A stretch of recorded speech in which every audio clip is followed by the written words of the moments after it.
What's up, Roxstars? It's Rox with the 49th installment of Black Girls on Television. Look, I might cut Black Girls on Television. It is starting to be more work than it's worth. I know you guys all watch, but it's still not that many people that watch. And I'm not quite sure if I don't know exactly what it is, if because The Quad is a new show. I mean, that video didn't even get 5,000 views yet. And then I'm picking up Underground today, and we'll see how that goes. I really do want to keep Underground, so even if I get rid of Black Girls on Television, I will probably keep Underground. But I don't know, folks are not watching Scandal, and I don't know. But we're gonna see how this video goes. I'll probably do 50 too, because you guys know I need to end on a real nice, clean, even number. 49 wouldn't feel right. 50 would be it.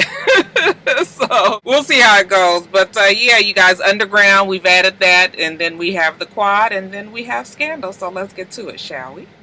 All right, so this is going to be my attempt at giving a summary of all the shows instead of giving you guys a play-by-play. You guys let me know how you like it. Maybe this might be a way for me to keep Black Girls on Television. So here goes. Underground. So we have two story arcs that's going on here at the same time. First, we have Ernestine, and you guys remember who she is. She was the head mistress in the plantation home of, God, I can't remember the slave owner's name. And his wife, remember, she was also the mistress to, actually, the slave owner, had babies by him. So she had some power and status, even in that house as a slave. And now that she killed her baby daddy / slave owner, and the mama ain't never really liked her anyway, the mom has sold her off to the slave block, remember? So now she is on a plantation where she's doing hard field labor, and life is really, really miserable. She's unhappy. This is not what she's used to. You know, she's tilling the soil and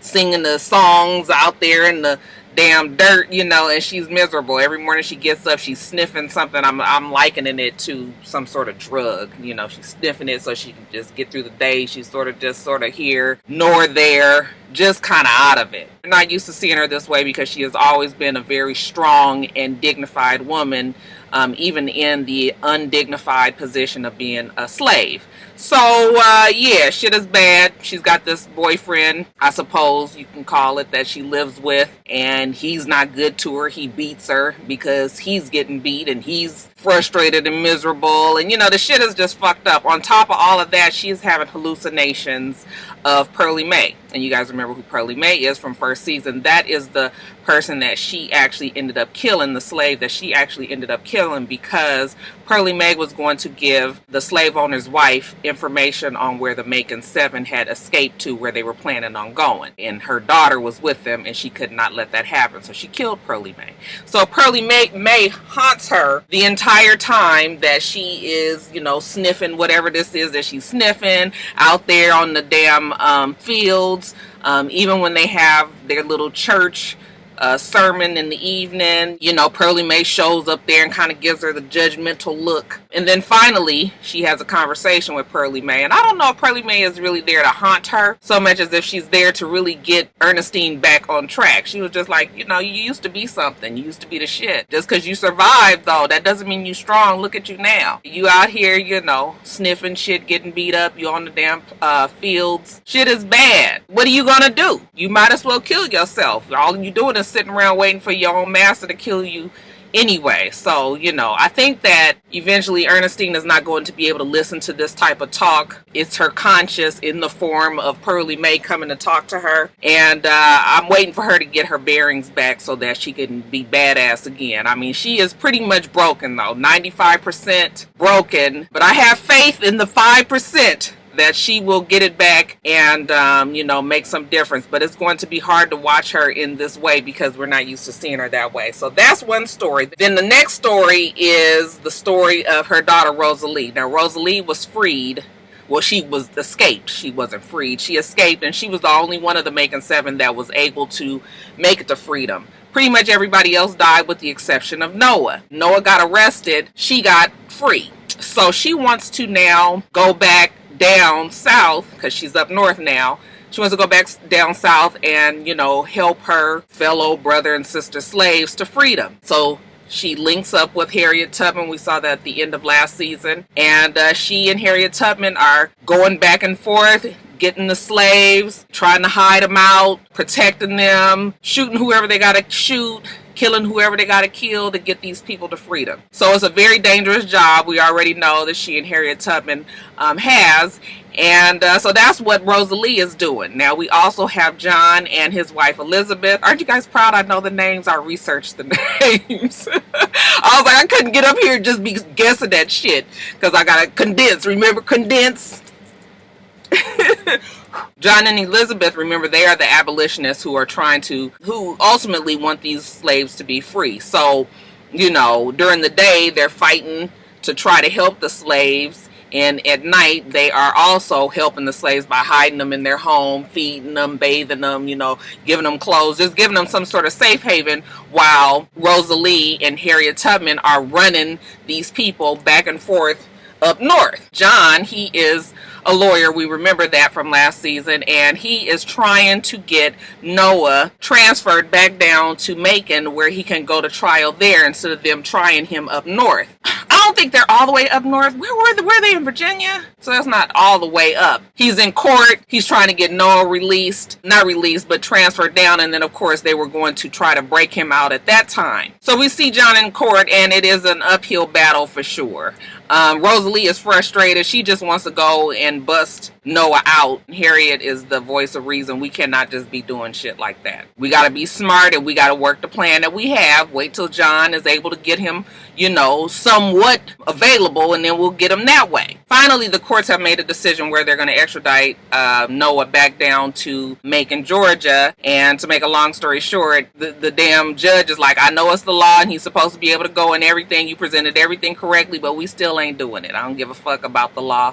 Okay, we're gonna hang his ass right here in our town. So not good for Noah. Their plan of trying to get him out is not going to work. Now John, Elizabeth, and Rosalie, they have to come up with another plan. Now John and Elizabeth decide that, you know what, why don't he run for something higher in the court so that he can make a difference legally to help these slaves. So that is the plan that they have. In the meantime, Elizabeth joins a sewing circle type group, which actually is a women's militia group that's going to also help to free the slaves. Okay, so they're putting their plans in motion. We're going to try it the legal way, and then we're going to try it the not so legal way and see which way ends up the best for these slaves. But Rosalie is pissed, okay, because she wanted to break Noah out, and now they can't break him out. What's the plan now? The only plan that they really do have is that they can break Noah out when they're about to hang him, because that is the time that he's going to, you know, it's going to be a lot of people around, and maybe they can do it then, but it's going to be hard because there's a lot of marshals around. But this is their one chance. They're going to have to take it. Now, let's skip over to Noah. Noah's in jail. Remember, I told you that. And shit is dire, of course. Just imagine slaves in jail. It cannot be any worse. Noah's got his good eye.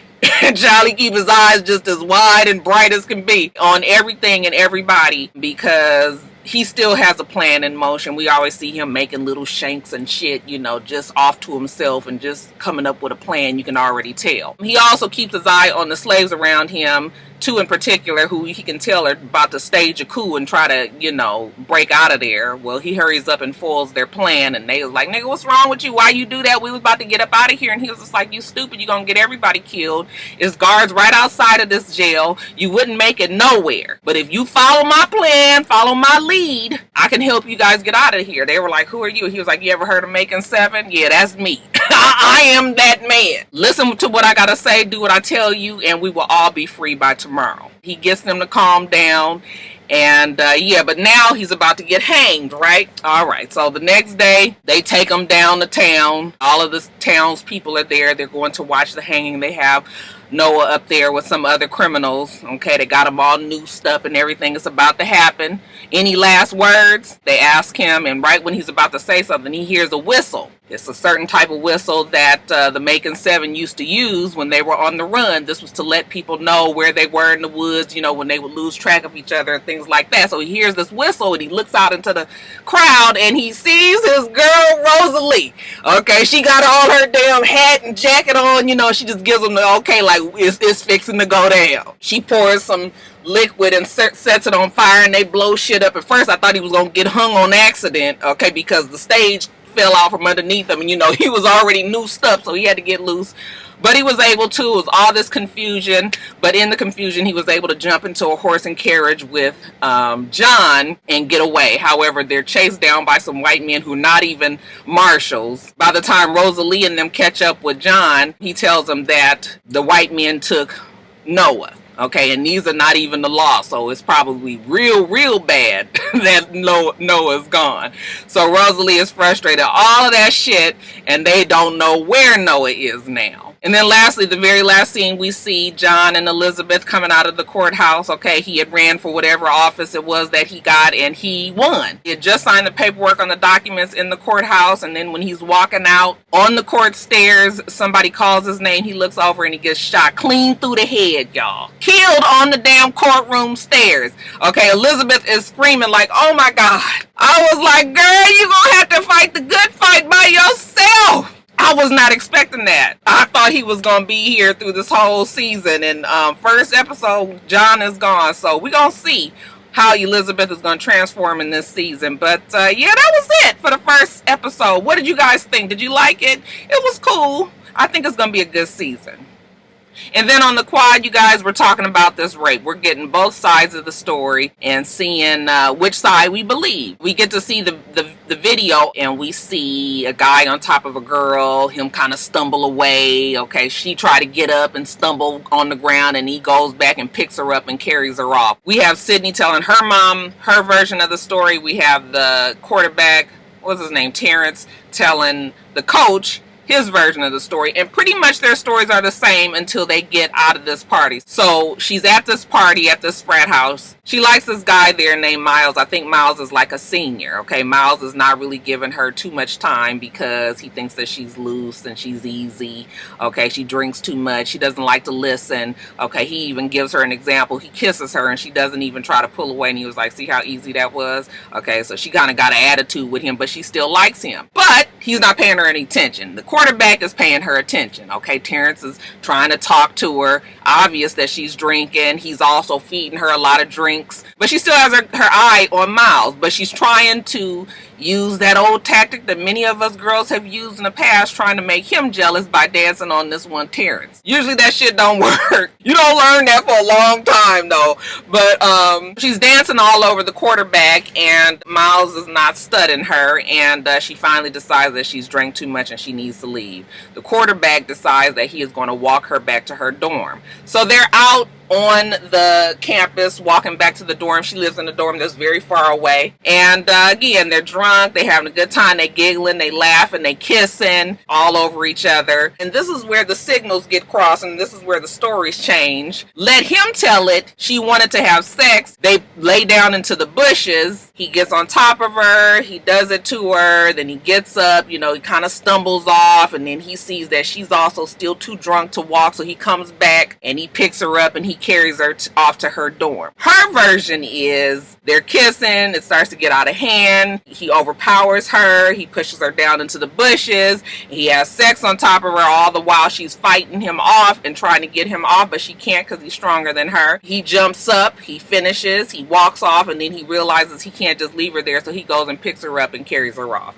Okay, so the stories are very similar, but that sex act, we're not quite sure how it went down. Okay, the quarterback says that she wanted to do it, and she's just embarrassed now because it was caught on video and everybody has seen it. Okay, but Sydney is adamant. She tells her mom that he raped her and she hates him and she wants him to go to jail. Okay, and the mama says, don't you worry about it. It is going to happen. I will make sure that that happens. The coach believes his quarterback. The quarterback looked him in the eye and said, Coach, I swear I did not rape that girl. Now we also have Bo John, who's just trying to live his life on this campus, this black campus, and become a star quarterback player. The reporter for GAMU catches up with him, and she's caught on to a story that he might have beat up his coach in high school because the coach was going off about this other kid on the football team that was gay. Okay, and so she's asking Bo John, like, basically, are you gay as well? And he was just like, listen, back off. You don't know what the hell you talking about. So the football team is doing very, very well. They got a lot of reporters and shit that are all over them, and this is a bad time considering this rape allegations is going on. But the coach is talking to the press, and they're asking them, basic questions. How you plan on doing this? How you plan on winning that?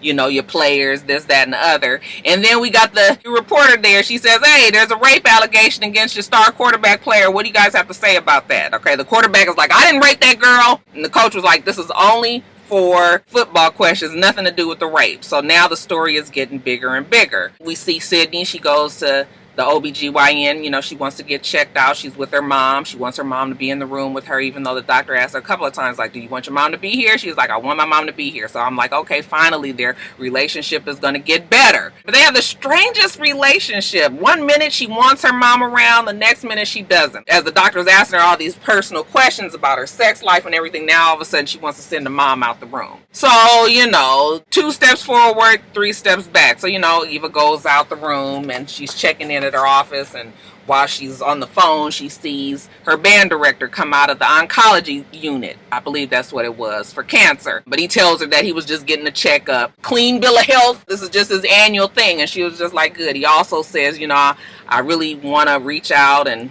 offer my support for you, what you and your daughter Sydney are going through. Well, Eva, she's very private and doesn't want to talk about it. She's like, thank you. I'm good. We good. Thank you, though.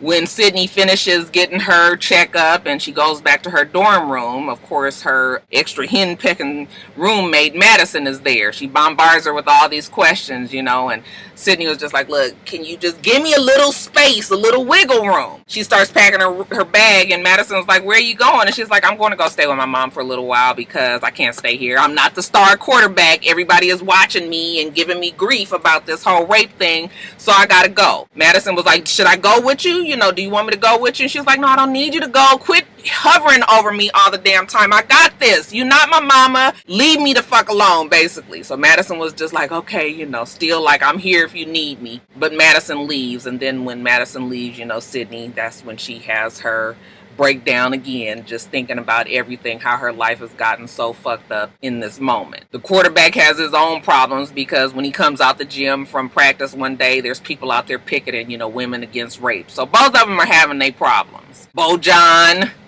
he's in his room minding his own business, and the damn reporter comes there and she apologizes to him like, I'm sorry, people tell me I can be a bulldog. And he was just like, yeah, you were a bitch. And she was like, well, just tell me, you ain't got to tell me on the record, just tell me exactly what happened. So he tells her he's not gay. The coach was picking on a gay teammate, and he just snapped because he grew up with a bully. His dad is a fucking bully, and he just don't like people picking on the little person. So he tried to fucking kill the coach. That bonds them a little bit. She tells him that he's a hero, so now it looks like old Bojan is sweet on old girl. He waits till she comes out of class one day or comes out of a building one day, and he catches up with her, and she's like, are you waiting for me? He was like, no. He was like, but look, I was, gonna go to the movies one to see if you wanted to go. And she says, okay. Junior, one of the other football players, come running up playing around, and she invites him too, like, hey, you want to roll? And he said, okay. So, Bojan is looking like, fine. Like, what the fuck? I thought we was going on some sort of date here. But they all go to the movies. They come back from the movies. Junior walks away. And she was just like, what's wrong with you, Bojan? You've been salty all night. Okay, were you mad I asked him to come? He was like, no, it was fine. I just didn't like the movie. She was like, you sure? He was like, yeah. She was like, okay, well, I gotta go. I got some work to do. He's like, fuck. He missed his chance. So later on, he decides to go to the dorm room. He's going to try one more time to talk to the girl. When he gets there, everybody's there's like a dorm party, and everybody's kind of in the hallway dancing and talking and everything, and he sees her. That he tries to talk to her. Junior walks up again. I was like, what the fuck is Junior cock blocking? Like, what the hell going on? She walks away and goes and talks to this other guy down the hall. I think she realizes that Bojan has a little crush on her or whatever, but she's swerving him for whatever reason. Well, we find out when Junior walks up, he tells her like, oh, you ain't got to worry about that guy. Okay, she been fucking on QB1. I was like, Terrence, is that quarterback number 1? I was like, oh, we ain't even, I'd have missed that part. So y'all tell me what that meant. If he was talking about Terrence or somebody else. But anyway, she been involved with somebody since freshman year. So now Bojan is just like, damn. Jumping back over to Eva. Eva is determined to put Terrence in jail. Okay, they're talking to the lawyers for the university. She and young Jock.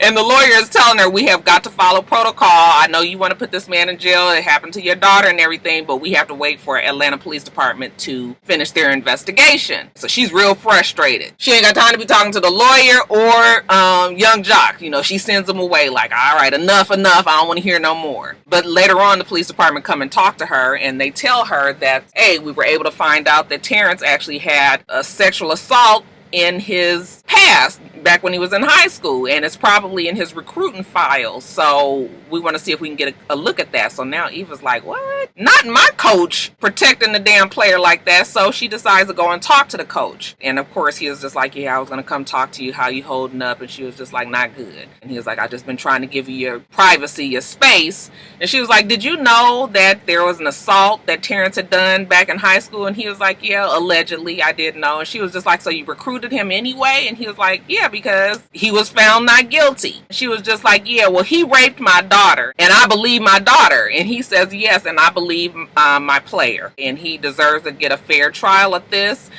He looked me in my eye and told me he didn't do it. Well, of course, Eva don't want to hear that shit. My daughter has a right to not be assaulted by this player's dick. I said, oh, girl, you didn't take it there, did you? All right, that Eva all out of character. She's so upset. But the coach is just like, I'm sorry. I can't, you know, these people put these parents, put their children in my trust. And I am here to protect them just like you protect your daughter. Okay, so, you know, we had a bad spot right now, but there's nothing else I can do about it, you know. So when she went off on him about the dick comment, he told her that she needed to leave, and she sat down like she ain't going anywhere, you know. So he walked on out the room himself, okay? Because this is not going to go nowhere but to an ugly place. That's pretty much it on the quad. We are delving deep into this rape issue. I wonder if that's going to carry out throughout the rest of the season.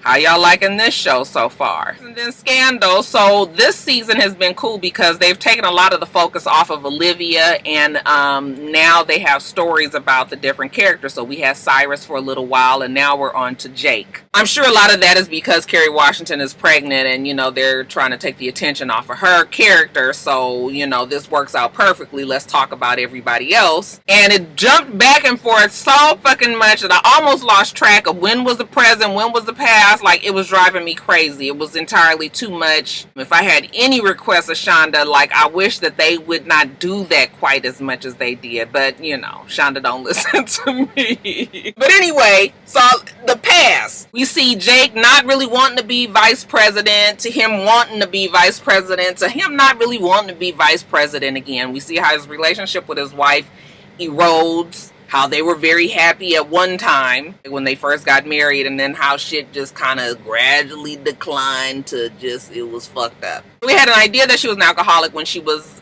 drinking heavily the night of the election. But we were able to see how it played out. First, Jake is feeling unsure about this whole vice presidency. He doesn't want to do it mostly because he feels like he's going to be Olivia's puppet. And, you know, his wife is there to uplift him and tell him, listen, you are nobody's puppet. You are a strong man. You have power. You are the NSA director. Nobody runs you. You run things. I mean, you may even be president one day. Okay? Now, he's feeling unsure because we see him talking to Olivia in another flashback, and he is very flippant with her, calling her boss. Yes, boss. Okay. When she tells him don't call her boss, and he goes to ma'am. She was just like, I'm not the villain. Stop trying to make me the villain. He was like, yeah, you look pretty much like a villain to me. Okay, sis. Daddy's girl. Just like your daddy. Gonna be running me around and telling me what to do all the damn time. She was just like, listen, I have to win. I have to win this. Otherwise, all the shit that I've done to everybody, it won't even matter. It'll be for nothing. Okay, so this is my chance at redemption for Defiance. So just kind of work with me. We have to win this race. So all of this is in Jake's mind while his wife is trying to tell him, you know, that he got the power and that he can do this. You take the power. You run this power. Okay, and That kind of gets him back on board. You know, this is the kind of shit that he needs to hear. Now he wants to be vice president again. But that quickly goes away as time goes on and his wife begins to bug him. Like, he's always gone. Like, what's going on with him and Olivia? Are you guys fucking again? The world famous mistress. Why don't you ever tell me what you guys do? What you guys talk about? You don't tell me anything. You tell her, you know, nagging him. And he eventually tells her, listen, I don't want to talk to you. Here, drink up. Pours her a big ass glass of wine and says, go away from me with this. And we see that this is the beginning of her drinking problem. Her man doesn't want to talk to her, so she resorts to the bottle. And of course, she feels that he is fooling around with Olivia. So all of that paints a picture to the present. Now, you know, Vanessa is a full-blown alcoholic. Her and Jake are supposed to be having an interview on Sally's show. She's not there. Olivia comes up with a story that she's sick. You know, she has the flu. You know, Olivia's like, you know how it is when you get sick. And Sally's like, no, I don't. I get my flu shot every September. Like, bitch, no. But it was a cover-up story because actually Vanessa has gotten into an accident, drunk driving. And the gladiators have to go and retrieve her, bring her back to the office. They call Jake down there. Jake is so up to here with Vanessa's drunken bullshit. So he was like, I ain't even dealing with her. That is you guys' problem. Y'all got her. Y'all brought her here. Y'all deal with it. So, you know, Olivia, you know, because she's trying to fix this shit. She has a talk with her and says, you know, you need to get it together. You need to get some help. And she was like, bitch, you got your fucking nerve. You up here fucking around with my man. You think you can sit up here and tell me what to do? Please. I'm going to sit here and try to ignore the fact that you probably got 1,000,000 miles on that puss of yours. Okay, why she say that? That Olivia slams her up against the wall and is like, bitch, I'm going to try to act like I won't whoop your ass right in here. Bitch, don't be sitting up here talking to me crazy. Today is not the day. You are not allowed to come after me. And Hook comes in there. He's, Olivia, everything okay? And she was just like, I don't know, Vanessa, is everything okay? I'm going to whoop that ass today. You know, Vanessa's like, yeah, everything's okay. I'm sorry. This is not me. I'm usually happy-go-lucky. But my man, my husband, you know, he's given up on my marriage. He's given up on both of us. I think he's cheating on both of us because he's always gone. He's working all the time. He's texting. I mean, even the night of the election with all that shit going on, he was texting the girl over and over and over, and then he disappeared. Okay, so of course this triggers Olivia's mind, like, he disappeared, he was texting, what's going on there? Well, she takes Vanessa on home after she sobers up, and you know, she walks in all sheepishly, goes upstairs, and Olivia's like, yeah, you didn't tell me you guys was having problems. I didn't know all of that. Okay, but Jake, is there anything that you need to tell me, like anything? He was like, nope, nothing I need to tell you. You need to tell me anything? She was like, nope. He's like, okay, well, see you later. When Olivia leaves, you know, Vanessa comes back downstairs. She's trying it again. You know what, baby, I need you to tell me everything about your life. Tell me about your life growing up and when you was in the Navy and when you worked with the Pope family and all of that. I want to know everything about you. He was just like, you want to know everything, baby? She was like, yeah. So she lays in his lap and he was, you know, kind of dazing out. I said, that Jake sure enough is a fucking weirdo now. I mean, I ain't never thought Jake was really, you know, particularly sexy, but now he's just a full-on creep. Like, ugh. So he's like sitting there, she's laying in his lap, and she's all warm and fuzzy thinking that she about to get a little story of his life, and he looked like he about to kill her. I said, nigga, you ain't about to kill your own wife, are you? Who only loves you and is just trying to get close to you. But he doesn't do it. He has his hand around her neck for a minute there, and he doesn't do it, but he does tell her, like, look, if I tell you about my life, then I got to kill you. You just got to trust me on this one. I done did some shit. You don't need to know. You ain't never gonna want to know. And of course she gets upset again. You know, you don't know. I don't know you. You're nothing. You know, you're lying. You did this. You did. I said, girl, leave this fool alone. The nigga is crazy. He was about to kill you. That goes on at the house. Okay, of course, Olivia, now that she knows about this text and everything, she put the gladiators on it. Like, we got to find out what all Jake was doing, you know, up until now. I'm thinking to myself, like, why nobody thought of Jake before now? With all of his dastardly plots and ploys, seemed like they would have been looking at him too. But anyway, after some figuring, the gladiators find out that Jake was in Virginia. Where in Virginia, you might ask? Well, he was actually in Virginia at the cabin. They find this out from the pings on his cell phone. And we see that Jake actually choked the girl out, Jennifer, who was at the cabin, the one who said that Cyrus killed Vargas. Supposedly he choked her out and blew up the cabin. So now they're just like, damn, he done killed the girl, blew up the damn place. They also find out that he's been frequenting this motel a lot. So Olivia's like, we got to figure out what's going on at that motel. In the meantime, we still got to get Jake and Vanessa back onto Sally. This is very important for this campaign and inauguration that's coming up. So Olivia has an idea to send Melly over there. You know, Melly has been there. She's been an alcoholic. She's been miserable in her marriage. She's tried to love her husband and, you know, to no avail. So let's let Melly talk to her. So Melly sits down there and is like, girl, what do you want? Do you want to live in Hawaii on a sugar plantation? Do you want to get a divorce? You don't even know what you want. Do you know what you have? You married a man who's a public servant. He is going to be the vice president. That puts you in a very good place, all right? You go and you be the wife to this man, and you figure out what the hell it is that you want. And then you sacrifice all of these things, so later on down the line, the things that you want, you now will be able to get. Look at me. I'm about to be the president of the United States of America. I can write my own fucking ticket. I ain't married no more. I don't have no man telling me what to do. I ain't got to kiss nobody's fucking ass. And it was all because I knew how to play my position. You need to do the exact same thing. Quit sitting up here drinking yourself to death and being miserable and trying to figure out your husband. You ain't gonna be able to do it, girl. Pay your dues, and one day you might be able to get to run this world too. So that puts the fire back under Vanessa. Next thing you know, Vanessa and Jake are on Sally's show, okay, and Vanessa is you know, playing it up well. She's the good wife, the supportive wife, and from what we can see, the interview is going well. In the meantime, while they're there at that interview, the gladiators are checking up on this motel room. Okay, this is keeping Jake busy. So they go to the motel room and there's nothing there, empty. They call Olivia, who's there at Sally's studio as well, and they tell her there's nothing in the motel, and Jake comes up to her and he already knew. He was like, yeah, there's nothing in the motel. You got to move quicker. You got to get up pretty early in the morning to pull one on me. But I did find something. So he hands her this paperwork. Next thing we see Olivia, you know, in her indignant huff walk that she does, she goes and confronts her dad about some offshore account that has her name linked to Tom Larson's account, like as if she had paid him off to say that Cyrus killed Vargas. So now it looks like she was the one who set Cyrus up. And you can see that Eli is taken aback. He looks at the paperwork and he's just like, listen, you don't ask questions that you don't want answers to, okay? But you need to get the fuck up out of here right now. And something in his tone and the way he's looking kind of off, I think Liv realizes that this is a whole lot deeper than, you know, her father setting her up. So later on we see this woman come talking to Eli, okay? She was just like, what is it that you need? You got me coming over here. You know, she had other shit to do.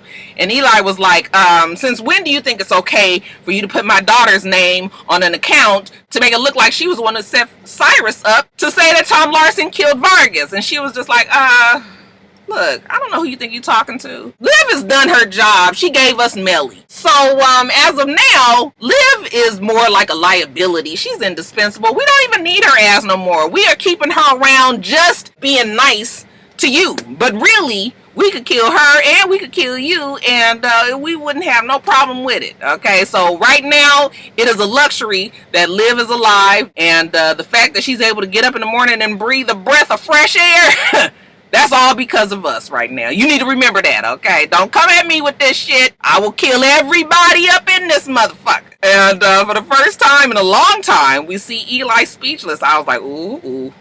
Y'all know all Eli need to do is get the shit channels to working and clicking up in there, and then he gonna fix this. But for right now, okay, Eli is definitely on the lower end of the totem pole. I said, who is this we that they talking about? And then lastly, you guys, we see Liv. She's in her garage, I guess at her office, and she's parked her car, and then we see Jake there. Jake picks her up and he takes her. I guess he wants to talk to her in his car. So he's driving off. He asks for her phone. He throws her phone out the window. They're driving down some dark-ass road. Turns off into another dark-ass road. You know, this time it's gravel. He driving, and, you know, it was all very cloak and dagger, and he was saying shit. Olivia kept on saying, where are you taking me? He would never say, you know, so she's getting increasingly scared because we getting further and further in these fucking woods. Okay, make another turn, even further into the damn sticks. She's trying to tell him that she didn't know anything about the account. Her father set her up, but she don't know why the father set him up. And, you know, he's saying all this weird shit. I was like, he's such a fucking weirdo. They parked the car, and he was like, get out of the car. And she doesn't want to get out the car, but she don't have no choice because the nigga look like he crazy. So you get out the car, and now they walking into the fucking woods, even darker. And he was like, you know, I had to do it, saying all kind of shit like this. She don't know what he's talking about. They walk up to this cabin. She's like, I ain't going in there. He was like, yes, the hell you are. He pushes her in there, and he was like, like, you know, I had to do it. I had to kill Jennifer. They told me to. I follow orders. She was just looking at him like, you know, you ain't got to do this. We up in this damn cabin in the middle of nowhere. I ain't got no phone. Don't nobody know where I am. Like, this is bad. You know, he was like, but I follow orders and I had to kill her. You know, she doesn't exist on paper. But then he flicks on this light, and then Jennifer walks out the back room, and then she was just like, hi, I'm Jennifer, or whatever the fuck she's. I said, nigga, you could have told her this in the damn garage. We had to go through this whole full, you know, dramatic. I mean, I will admit, that shit had my nerves bad. Because I was just like, what the fuck? Is Jake then went off the deep end and the nigga just really crazy about to do something to Olivia? But I know he wasn't going to do nothing to Olivia. But he's so fucking odd and weird now, you know? So I was just like, we done went through all this, Shonda. You trying to stress us the fuck out? I'm not sure if I like that. Did you guys like that scene or not? Did it get on your nerves? It was definitely unnerving, but it was so long and drawn out. But yeah, Jennifer is alive. So I suppose Jennifer was the person that he was keeping in the motel. And whoever they are, they don't know that he actually has spared Jennifer's life and she is staying in this cabin. So that's it. Interesting episode. But, you know, Jake gets on my nerves, so maybe that's why I wasn't feeling it as much as I have been feeling the Cyrus episodes. But yeah, that's it, you guys. What y'all think about that one? Alright, you guys, so I tried to shorten them up. Scandal was still a little longer than I wanted it to be, but I still tried to condense each episode and just summarize it. So was that a little bit better? Are you guys... Y'all let me know. We gonna tweak around with Black Girls on Television for these next couple of videos, and you know, so that we can make a final decision on what we gonna do. Either we gonna get rid of it, just do underground. You know, I'm not quite sure, but y'all weigh in. It's gonna be hard because you guys all watch Black Girls on Television, which means that I'm getting kind of a biased opinion, but we'll figure it out, you guys. Anyway, that's it. Let me get off of here. Make sure you rate, comment, and subscribe to the channel. I'm Itsrox. The channel is for Itsrox. Everything else I do will be in the bottom bar. All right. So I hope that you have a wonderful, wonderful rest of your day. I plan on doing the same. Till next time, Roxstars. Bye.